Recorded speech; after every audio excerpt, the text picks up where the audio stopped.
What is going on? Just got done doing a roof inspection for, let's see if I can pull this thing up for you, for this home here. Pulled up, knocked on the door, and offered him a free roof inspection because his roof is a little bit older. And I had done some work in the neighborhood. So we hopped on that roof. We took a look at it and we identified, sorry about my hair, guys, I need to get that cut. But we identified that he had both some wind and hail damage. He had a hailstorm in his neighborhood back in May of this year, and a little bit of wind from Hurricane Beryl. And his roof was 21 years old, and that he has been pondering on getting a new roof because he is a fairly recent widower and is looking to sell the property, and he knows that a roof will be a topic of discussion when selling it. So a lot of interest aligned. So I want to help him get a new roof. He wants to get a new roof, and if he can get it through insurance, that's a win-win scenario. And then the little cherry on top is he has never filed a claim in his 50 years with AAA insurance.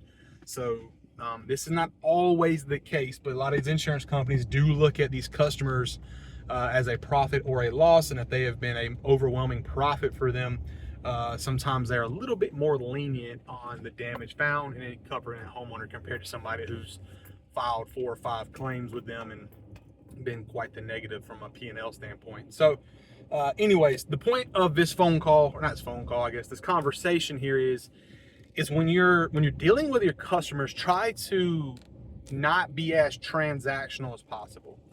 And when you're in the door-to-door space, it's really, really easy to be transactional. It's easy to just like have that conversation, point out the damages, problem solution, move on, and you lose that human element. They view you, the salesman, as a salesman or a saleswoman, and there's no person behind it. They just see you as somebody trying to sell them something.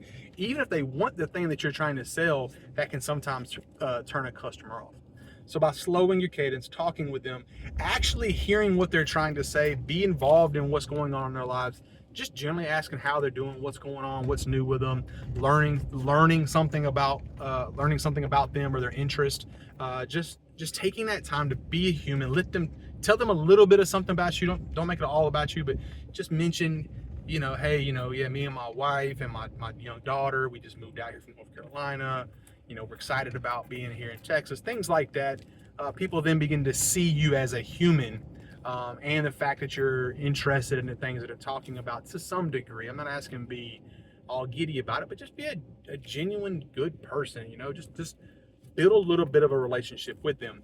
Because in this day and age, I have no data on this, but in this day and age, I believe that people will do business with people more than ever based off of the relationship and not as much about how sexy your truck is or your apparel or your product or your service or your price. All those things matter, of course, but I think there's a little bit more weight being added to the relationship side of things.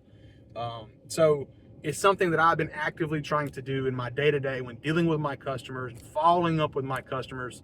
Sometimes my follow-up is just to check on them, see how they're doing, and kind of shoot the breeze with them. It's not strictly business. I mean, yesterday I was in a neighborhood that I've been doing some work in, and because of the way the home kind of sits on the corner, I could see her standing in her backyard by her pool.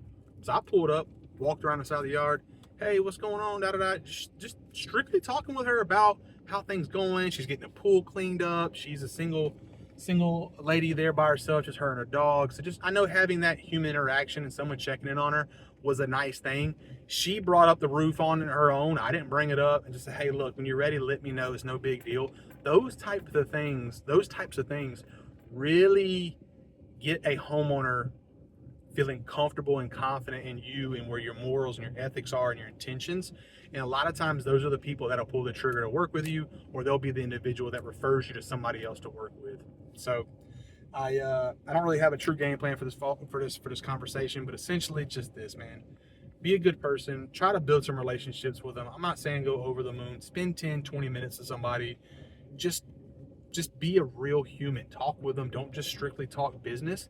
And I think that you'll find that these homeowners, these business owners, they're willing to do work with you for that reason alone, but as well as promote your business, refer you, and just leave positive reviews about your business. So anyways, if this is your first time being here, thank you so much. My name is Brett Patrick. I am a former gutter cleaning business owner from North Carolina, and currently the sales director for a small roofing business out of Texas. And my purpose is to help people in those spaces get better at what they do. Be a better business owner, how to increase your profit, how to get more leads, how to be a genuinely good person, how to do good work, you know, how to go door to door and sell a gutter cleaning job, or how to sell a roof. That's my purpose of this channel, and I want to help you as much as I possibly can, because a lot of this is just me talking to my younger self, or as I learn new things, talking with you as guys as well. I'm in the field. I'm actually doing stuff. I'm sweaty. I just got done off an inspection, literally. Like, I'm cottonmouth. I need to drink some water. It's hot out here, right? So I want to connect with you. So in the link below is the link to my free Skool community. It's a community where we can get in there and we can chalk it up. We can talk about things. We can give advice, tips, tricks, ask questions, do polls, whatever you want to talk about. I just want to connect with you guys and help you any way you possibly can. There's also courses in there, my door-to-door sales launchpad, my ebook on how to get your first $1,000 in a gutter cleaning space, my take on beehive marketing, and much, much more is going to be added to that Skool community. Here's the caveat for you guys. The first 30 members in my Skool community will be 100% free, and you're grandfathered in. So as everything grows and more value gets added to it, it will be free to you forever as long as you don't leave. After 30, it will cost a small amount to join that community. So if I was you, I would go ahead and hop in now while it's new. There's only, I know we already got over like 10 or 15 people in there, so you might want to go ahead and start joining the community while you can, while it's free. But after the first 30 people, it will be a small fee to be a part of it. So there's going to be things in there like weekly Q&As with myself. So we're gonna hop on a Zoom call. Anybody who's in the community can hop in and ask questions, and we can collaborate. We'll do some other stuff as well, like just kind of like work sessions, or like happy hours, or you know, I'll do little trainings, live trainings, things like that. But there'll be some access to me and the other members in the group, as well as the courses and the community function as well. So yeah, man, thank you guys so much for being here. Check that link below. Like, comment, subscribe, and as always, baby, keep them clean.